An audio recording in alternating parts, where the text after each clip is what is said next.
हमने कल पढ़ा द्विबीजपत्री के जड़ की आंतरिक संरचना और तने की आंतरिक संरचना पढ़ी। आज हम पढ़ेंगे एक बीजपत्री पौधे के जड़ की आंतरिक संरचना, internal structure of the monocot root. और उसके बाद हम जैसे टॉपिक समाप्त होगा तो अगला हमारा टॉपिक होगा एक बीजपत्री के जड़ की आंतरिक संरचना के बाद हम पढ़ेंगे तने की आंतरिक संरचना। तो हमारे सिलेबस में जो है डाइकोट में पढ़ना है सनफ्लावर, जिसको हमने पढ़ा है ना। अब हम पढ़ेंगे मोनोकोट में, जिसकी आंतरिक संरचना हमारे सिलेबस में मक्का की। वैसे तो कई पौधे हैं, लेकिन हमारा जो स्पेशली सब्जेक्ट है उसमें जो हमारा दिया गया है टॉपिक, वो मक्का के आंतरिक संरचना की जड़ और तने की पढ़ना है। तो हम पढ़ेंगे जियामेज अर्थात मक्का, माइजा के नाम से जाना जाता है, मक्का कहते हैं। आज इसके जड़ की आंतरिक संरचना पढ़ेंगे। आपके सामने हम आपको बता दें जब इसके जड़ की आंतरिक संरचना लिखते हैं, क्योंकि आप देखेंगे मक्का में जो जड़ें होती हैं वो अपस्थानिक जड़ें पाई जाती हैं। अपस्थानिक जड़ें पाई जाती हैं मक्का में, ठीक। अपस्थानिक जड़ें पाई जाती है मक्का में, ठीक। आपने पढ़ा होगा ना कि एक बीजपत्री पौधे में जो जड़ें होती है क्या होती हैं, वो अपस्थानिक जड़ें पाई जाती हैं। अब इस अपस्थानिक जड़ों का जो हम क्या करते हैं, इसका क्रॉस सेक्शन काटते हैं। क्रॉस सेक्शन का मतलब होता है कि हम इसका अनुप्रस्थ काट ले लेंगे तो हम देखते हैं सूक्ष्मदर्शी से देखने पर हमें क्या दिखता है, इसमें कई भाग दिखाई देते हैं। जैसे आपने पढ़ा कि टिश्यू सिस्टम ये चैप्टर में चल रहा है, तो टिश्यू सिस्टम आपने पढ़ा कि टिश्यू सिस्टम 3 प्रकार के होते हैं, 3 टाइप्स होते हैं। पहला जो होता है आपने एपिडर्मल टिश्यू सिस्टम पढ़ा। एपिडर्मल टिश्यू मतलब इसके जब हम जड़ की आंतरिक संरचना पढ़ते हैं तो ये में क्या होता है, बाह्य त्वचा होता है सबसे बाहरी ओर पर। बाह्य त्वचा क्या होती है, सिंगल लेयर होती है, एक परत की बनी होती है। इसके ऊपर क्या होते हैं, रूट हेयर्स पाए जाते हैं, मूल रूम होते हैं, आपने पढ़ा ना। अच्छा, मूल रूम में तो यूनिसेलुलर होता है कि मल्टीसेलुलर, आपने पढ़ा। तो आपने पढ़ा कि इसमें यूनिसेलुलर्स क्या होते हैं, यूनिसेलुलर ही पाया जाता है। और इनके ऊपर मैंने आपको बताया कि चाहे एक बीजपत्री पौधे हो चाहे 2 बीजपत्री पौधे, उनकी जड़ों में क्यूटिकल लेयर एब्सेंट होती है। अगर क्यूटिकल लेयर होती तो ये मिट्टी के कणों से पानी और खनिज लवण का एब्जॉर्प्शन करने में असमर्थ हो जाते। इसलिए एक बीजपत्री हो चाहे 2 बीजपत्री हो, उनकी जड़ों में क्यूटिकल लेयर नहीं पाई जाती, ये समझ लीजिएगा ना। तो हम सबसे पहले हम आंतरिक संरचना देखते हैं तो क्या दिखता है, बाह्य त्वचा दिखती है, मतलब एक परत की बनी होती है। इसके ऊपर स्टोमेटा एब्सेंट होते हैं, स्टोमेटा क्योंकि जड़ है, स्टोमेटा नहीं होंगे। लेकिन मैंने आपको कुछ अपवाद स्वरूप कुछ ऐसे पौधों में बताया है कि जैसे जिनकी जड़ों में भी स्टोमेटा पाया जाता है। जैसे आपने उसे एसिमिलेटरी रूट्स कहते हैं, जो फोटोसिंथेसिस का कार्य करते हैं। जैसे आपने ट्रेपा पढ़ा, सिंघाड़ा ना, उसमें कौन सी जड़ें पाई जाती है, एसिमिलेटरी जड़ें पाई जाती हैं। तो हम पढ़ेंगे बाह्य त्वचा, तब उसके बाद इसके त्वचा के ठीक नीचे आते हैं तो वल्कुट पढ़ते हैं। वल्कुट का मतलब होता है ये पैरेनकाइमा, ये किसका बने होती है, पैरेनकाइमा और कोलेनकाइमा, कोलेनकाइमा, ठीक। और इसके साथ साथ स्क्लेरेनकाइमा सेल्स के भी बने होते हैं, ठीक। ये 3।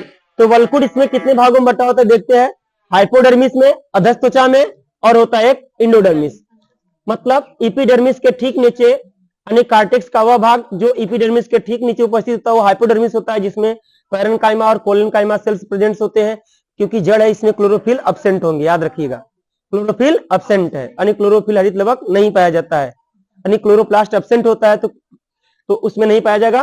और पैरेनकाइमा कोलेनकाइमा सेल्स होते हैं, फिर भी इनमें क्या होता है कि क्लोरोप्लास्ट एब्सेंट होता है। अब इसके ठीक नीचे पढ़ते हैं तो हम देखते हैं क्या, इंडोडर्मिस परत होती है। इंडोडर्मिस में आपने पढ़ा द्विबीजपत्री पौधों में इंडोडर्मिस के जड़ों में क्या होता है जो इंडोडर्मिस पार्ट्स होता है वहां पर क्या होते हैं कि मंड के कण संचित होते थे ना, एक पट्टी बन जाती थी जिसका नाम था क्या, कैस्पेरियन पट्टी थी। याद रखिएगा कि एक बीजपत्री पौधों की जड़ों में कैस्पेरियन पट्टी क्या होती है, अब्सेंट होती है। मंड तो संचित होते लेकिन वहां पर कैस्पेरियन पट्टी अब्सेंट होती है, क्योंकि इसकी जो सेल्स होती है वह मोटी कोशिका भित्ति वाली हो जाती है। मोटी कोशिका भित्ति हो जाने के नाते यहाँ पर मंड के कण संचित नहीं होते, यानी मंड के कण तो संचित होते हैं लेकिन वहां पर कैस्पेरियन पट्टी नहीं बनती, क्योंकि वहां पर सेल वाल जो होती है वो क्या हो जाती है, थिक हो जाती है, थिक, THICK। इसलिए कैस्पेरियन पट्टी क्या होती है यहाँ पर अब्सेंट हो जाती है। याद रखना एक बीजपत्री पौधों की जड़ों में कैस्पेरियन पट्टी नहीं पाई जाती है। ऐसे तनों में भी कैस्पेरियन पट्टी नहीं होती, केवल सिर्फ और सिर्फ कैस्पेरियन पट्टी are presents in the dicot root and stem, जड़ और तना में पाई जाती है। अब उसके ठीक नीचे बात है परिरम, पेरीसाइकिल जिसको हम बोलते हैं, परिरम बोलते हैं।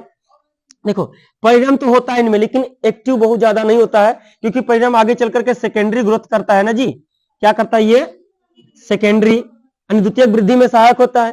तो लेकिन इसमें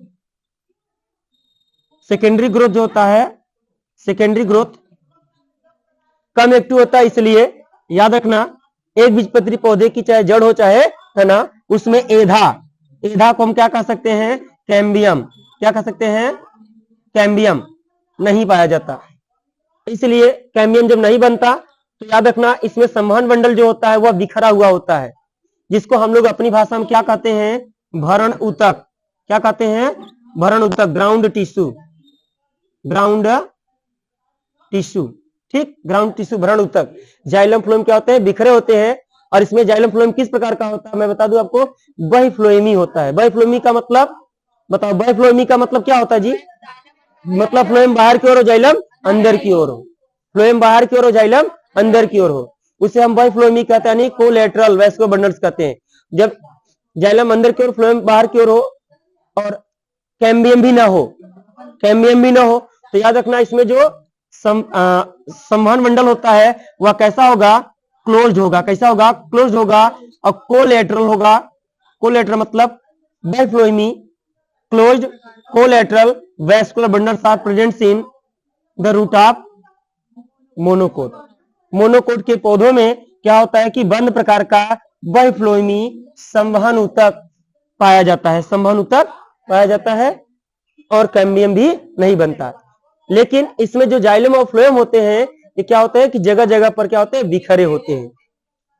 और इनके बीच में जैसे ही नीचे हम जाते हैं संवहन ऊतक के बीच में, तो इनमें अधिक मात्रा में देखिए पित्त का मतलब, मैंने पित्त किसे कहा, पित्त किसे कहते हैं, पित्त की परिभाषा मैंने आपको बताई है, पित्त की परिभाषा मैंने आपको बताई, पित्त किसे कहते हैं, मज्जा क्या होता है, जड़ों और तनों के आंतरिक भाग को, जड़ों तथा तनों के आंतरिक भाग को क्या कहते हैं, मज्जा कहते हैं, जिसे मेडुला भी कह सकते हो या मज्जा भी कहते हैं। लेकिन देखिएगा पित्त एक बीजपत्री पौधे की जड़ों में, चाहे वह मक्के की हो, चाहे गेहूं की हो, चाहे धान की हो, उनमें क्या होता है, पित्त प्रेजेंट्स होते हैं, पित्त प्रेजेंट्स होते हैं। लेकिन देखिए पित्त प्रेजेंट्स होते हैं लेकिन अपस्थानिक जड़ें हैं, पित्त प्रेजेंट्स होता है लेकिन इनके तनों में पित्त अब्सेंट होता है। लेकिन डाइकोट में पित्त क्या होता है, उनकी जड़ों में अब्सेंट होता है लेकिन तनों में प्रेजेंट्स होता है। लेकिन किसके रूप में होता है, मेडुलरी रे के रूप में होता है। तो हम सिर्फ और सिर्फ हमारा जो सिलेबस है मक्का, हम मक्का में ध्यान देंगे, ज्यादातर फोकस करेंगे, क्योंकि हमारे एग्जाम में यही आएगा ना। आप नीट का परीक्षा देने जाएंगे तो आपके एग्जाम में मक्का का इंट्रोडक्शन पूछा जा सकता है, और या तो सनफ्लावर का पूछा जा सकता है ना, यही दो है। और पित्त क्या होता है कि जड़ और तने का यह आंतरिक भाग होता है, जिसे हम क्या कहते हैं, मज्जा कहते हैं। लेकिन एक बीजपत्री पौधों में तो मज्जा मतलब पूर्ण रूप से पूर्ण विकसित होता है, और द्विबीजपत्री पौधों में क्या होता है, अपूर्ण विकसित होता है, होता भी है या तो अनुपस्थित होता है। अनुपस्थित किसमें होता है, जड़ों में होता है, तनों में उपस्थित होता है, तनों में उपस्थित होता है। जाइलम और फ्लोएम के क्या होता है, मैंने आपको बताया था, संवहन मंडल के बीच बीच में, क्योंकि मैंने आपको बताया कि जो संवहन मंडल होते हैं डाइकोट के तनों में वो किनारों पर ऐसे लगे होते हैं, रेडियल फॉर्म में लगे होते हैं ना, परिसम्मित होते हैं, यानी रेडियल के रूप में लगे होते हैं। और यहाँ पर रेडियल रूप में नहीं लगे, बल्कि क्या होते हैं, स्कैटर्ड होते हैं। तो बिखरे होने के नाते इसमें मेडुलरी रे नहीं बनता। मैंने आपको पहले लिख दिया कि medullary ray are absent in monocot root. ठीक, तो मोनोकोट रूट में किसमें हमने देखा, मक्का में। तो हम एक एक करके पढ़ेंगे। अब देखो विशेषता सुनिएगा, जो क्वेश्चन आपके एग्जाम में पूछा जा सकता है कि जैसे आप पढ़ने जाओगे, परीक्षा देने जाओगे, तो आपके एग्जाम में पूछा जाएगा कि इसमें जो फ्लोएम का होता है उसका फ्लोएम का शेप कैसा होता है और जाइलम का शेप कैसा होता है। तो हम याद रखेंगे, जो एक बीजपत्री पौधों में जो जाइलम का शेप होता है ना, जाइलम का शेप जो होता है एक बीजपत्री के तनों में की बात करेंगे, फिर जड़ों की बाद में। भले जड़ दिए हैं, तनों में क्या होता है, भी या वाई शेप में होता है, लेकिन जड़ों में इसका शेप कहेंगे इसकी संख्या 6 से अधिक होती है। एक डाइकोट रूट में संवहन मंडल की संख्या क्या होती है, 6 से अधिक होती है। और द्विबीजपत्री में क्या होती है, 2 से 6 होती है। अभी आपको हम की पॉइंट्स देंगे अलग से, इसे जड़ों का कंपेरिजन और तनों का कंपेरिजन करके बता देंगे। हाँ, जड़ों जिसे एक बीजपत्री जड़ों का और द्विबीजपत्री जड़ों में क्या अंतर होता है, मतलब जो क्वेश्चन सीधे इसे पढ़ने के लिए तो विस्तार से पढ़ेगा। जैसे अभी आपने पढ़ा कि रेजिन डक्ट पाए जाते हैं ना, रेजिन डक्ट पाए, अगर हम सनफ्लावर के तने को रख दे और मक्का के तने को रख दे तो कौन जल्दी सड़ जाएगा, मक्का का तना पहले सड़ जाएगा और डाइकोट का तना बाद में सड़ेगा। क्यों सड़ेगा, क्योंकि उसके तने में रेजिन डक्ट्स पाया जाता है ना, डाइकोट में यानी मक्का के तने में तो रेजिन डक्ट नहीं पाया जाता, तो इसलिए मक्का का तना पहले सड़ जाएगा और सनफ्लावर का तना लंबे समय में। तो याद रखिएगा, इनमें सेकेंडरी ग्रोथ क्या होता है, एधा, एधा मतलब कैम्बियम एब्सेंट होता है, ठीक, अनुपस्थित होता है। और इसमें जो संवहन मंडल होते हैं कैसे होते हैं, क्लोज होते हैं, कोलैटरल होते हैं, और मतलब इसमें बाइफ्लोएमी प्रकार का होता है, बंद बाइफ्लोएमी प्रकार के होते हैं। ठीक, इसकी संख्या कितनी होती है, 6 से अधिक, यह पूछा जाएगा। तो हम ये सब क्या करेंगे, आपको जब कंपेरिजन कराएंगे between monocot and dicot root में लिखवा देंगे, मेन मेन पॉइंट देंगे, तो वहां आप पूरा हल कर लेंगे। तो चलिए पहले हम लिख लेते हैं, उसके बाद इसका फिगर बना लेते हैं ना।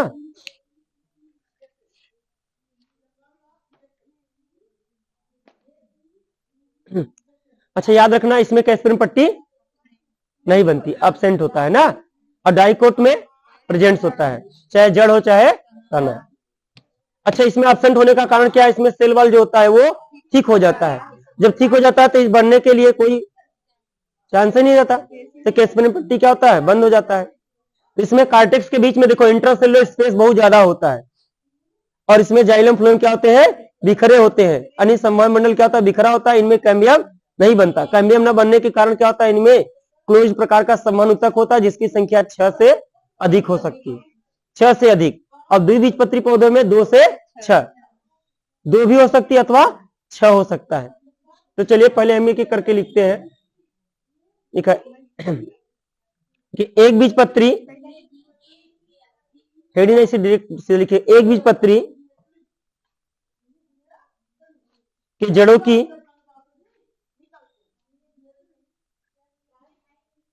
एक बीजपत्री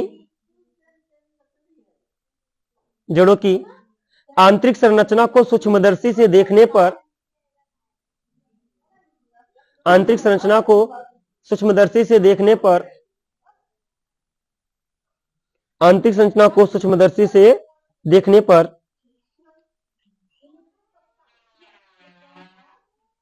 विभिन्न संरचनाएं दिखाई देती हैं।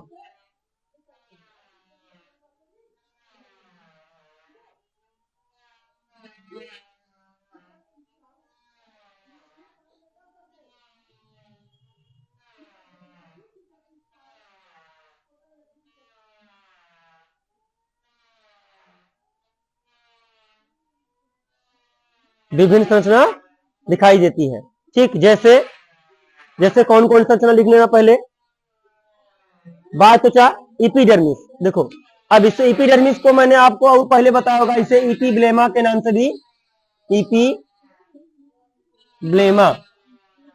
इपीब्लेमा के नाम से मैंने इसको भी बताया होगा। हाँ हाँ, इसको लिखना नहीं है, एक एक करके लिखते चलिए। तो लिखते हैं बाह्य त्वचा, या एपिडर्मिस, या अंग्रेजी में इसको कह सकते हो एपिब्लेमा, मतलब मूली त्वचा। मूली त्वचा मतलब मूल पर, जो मूल को बाहरी आवरण से ढकता है। आपने दिखा ना कि भाई बाह्य ऊतक तंत्र किसे कहते हैं? जैसे हमारे शरीर में एक अध्यावरणी तंत्र जो हमारे शरीर को, पूरे समूचे शरीर को ढके रहता है, तो इसे पौधे के जड़ हो, चाहे तरा, चाहे फूल, चाहे पत्ती हो, उसके बाहरी आवरण को जो परत ढकी रहती है, ऊतकों का जो समूह होता है जो कि बाह्य परत को ढकी रहती है बाहरी आवरण को, उसको क्या कहते हैं? बाह्य त्वची ऊतक तंत्र कहते हैं, एपिडर्मल टिश्यू सिस्टम कहते हैं। लेकिन इसमें शर्त होती है, जड़ों में होता तो एपिब्लेमा कह लेंगे, तनों में होगा तो एपिडर्मिस कहते हैं। जबकि होता है हिंदी एक ही, बाह्य त्वचा, तना पर बाह्य त्वचा होगा और जड़ों पर क्या होगा? मूली त्वचा।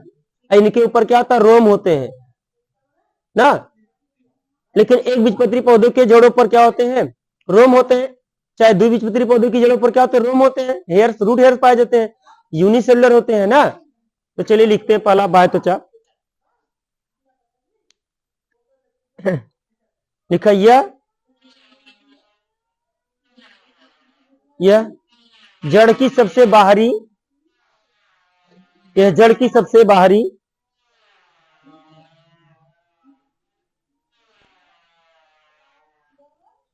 यह जड़ की सबसे बाहरी एवं सुरक्षात्मक परत होती है। यह जड़ की सबसे बाहरी एवं सुरक्षात्मक क्या होती है? परत होती है।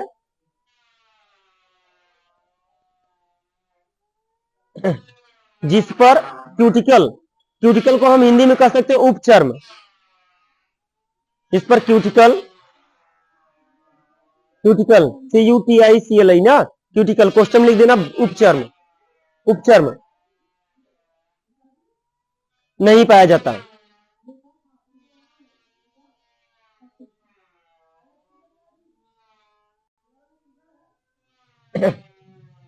परंतु बाह्य त्वचा के ऊपर अनेक एक कोष की, अनेक एक कोष की, अनेक एक कोष की, इनकी संख्या अनेक कदे से गिन सकते हो क्या? नहीं गिन सकते, असंख्य कह सकते हो। अनेक एक कोष की, यूनिसेलुलर ना, एक कोष की पतले बाल जैसी संरचना होती है, जिन्हें मूल रोम कहते हैं, जिन्हें मूल रोम कहते हैं, यानी रूट हेयर। आपने ऐसे ही संरचना किसमें पढ़ी थी? डाइकोट के जड़ में ना। देखो सभी संरचनाएं मिलती जुलती हैं, लेकिन अंतर क्या है? उनमें संवहन मंडल क्लोज होता नहीं था, मतलब उसमें ओपन टाइप था। इसमें क्या देख रहे हो? क्लोज है। उसमें संवहन मंडल की संख्या कितनी थी? 2 से 6 हो सकती है ना, और इसमें 6 से अधिक होती है। संवहन मंडल उसमें क्या होते हैं? ऐसे अरि पे ऐसे लगे रहते हैं, लेकिन इसमें क्या होते हैं? बिखरे रहते हैं, चाहे तना हो चाहे जड़ हो। अच्छा, उसमें क्या होता है? पिथ, प्रेजेंट, सब्सेंट दोनों होता था। इसमें प्रेजेंट्स भी है, लेकिन मुख्य सबसे ज्यादा एक्टिव किसमें होता है? जड़ों में। इसीलिए लिखते हैं आगे, मूल रूम का कार्य आप पहले जान चुके हैं। मूल रूम का कार्य क्या होता है? कि मिट्टी के कणों में से क्या करना? जल और खनिज लवण का अवशोषण करना।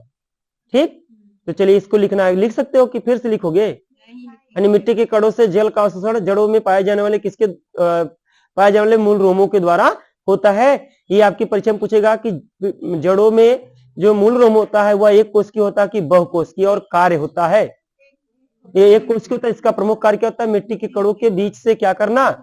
जल और खनिज लवण का अवशोषण करना। यानी वाटर एंड मिनरल्स का एब्जॉर्प्शन कौन करते हैं? रूट हेयर्स करते हैं ना, which are present on the epidermis of the root of dicot and monocot. It is a unicellular and thin hair like structure होते हैं। चलिए नेक्स्ट हेडिंग क्या लिखते हैं? हम लिखेंगे वल्कुट। वल्कुट को हम क्या कहेंगे? कार्टेक्स। मतलब बाह्य त्वचा के ठीक नीचे मृदुतक कोशिकाओं का बना यह होता है, जिसमें अंतराकोशिकी मतलब इंट्रासेलुलर स्पेस क्या होते हैं? इंटरसेलुलर, अंतराकोशिकी पाया जाता है। ठीक, लिखिए वल्कुट। ठीक है, बाह्य त्वचा के ठीक नीचे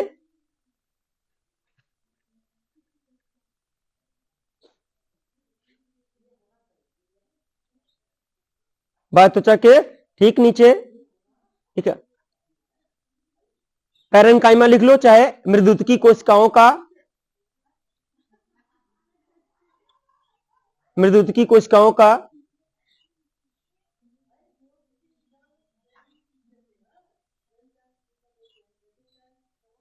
मृदुतकी कोशिकाओं का बना होता है, जिसमें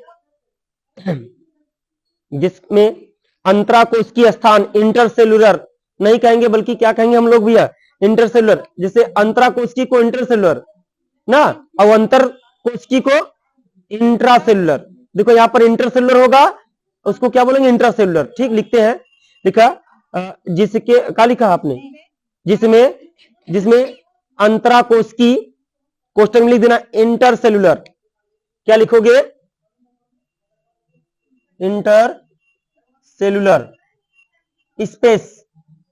स्पेस माने जानते हो ना, जगह, खाली स्थान कह लो, इंटरसेलुलर।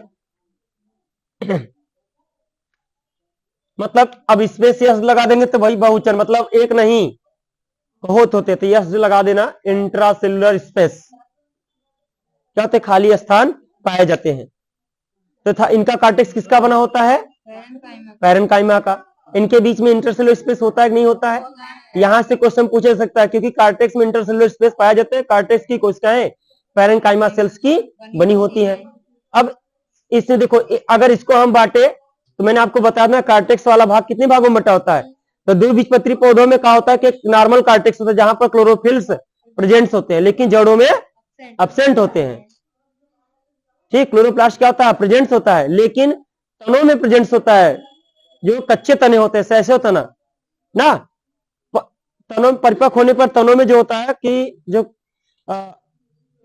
जनरल कार्टेक्स होता है, सामान्य वल्कुट जो होता है, उसमें से क्लोरोप्लास्ट क्या होता है, गायब हो जाता है। इसलिए जो तना होता है कच्ची अवस्था में क्या होता है, हरा दिखता है, क्योंकि क्लोरोप्लास्ट होता है उसके कार्टेक्स की कोशिकाओं में। लेकिन यहां पर जड़ की बात की जाए, जड़ों में तो क्या होगा, केवल दो ही पार्ट, हाइपोडर्मिस अधस्त्वचा और होगा इंडोडर्मिस। तो हाइपोडर्मिस क्या होता है, यह किसका बना होगा, कोलेनकाइमा का। थोड़ा सा ये सॉलिड होता है, मजबूत होता है ना कोलेनकाइमा, ये लचीला भी प्रदान करता है। और उसके ठीक नीचे की परत क्या होती है, इंडोडर्मिस।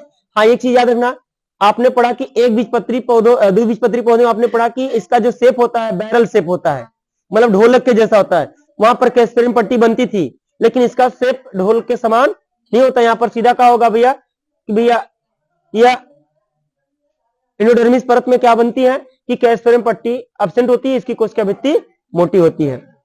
ये सीधा क्या होते हैं, गोलाकार में दिखाई देते हैं। तो चलिए लिखते हैं, कार्टेक्स।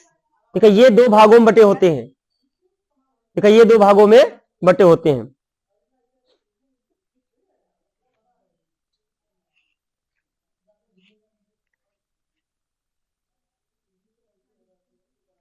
तो पहला लिखना भैया, क्या लिखोगे,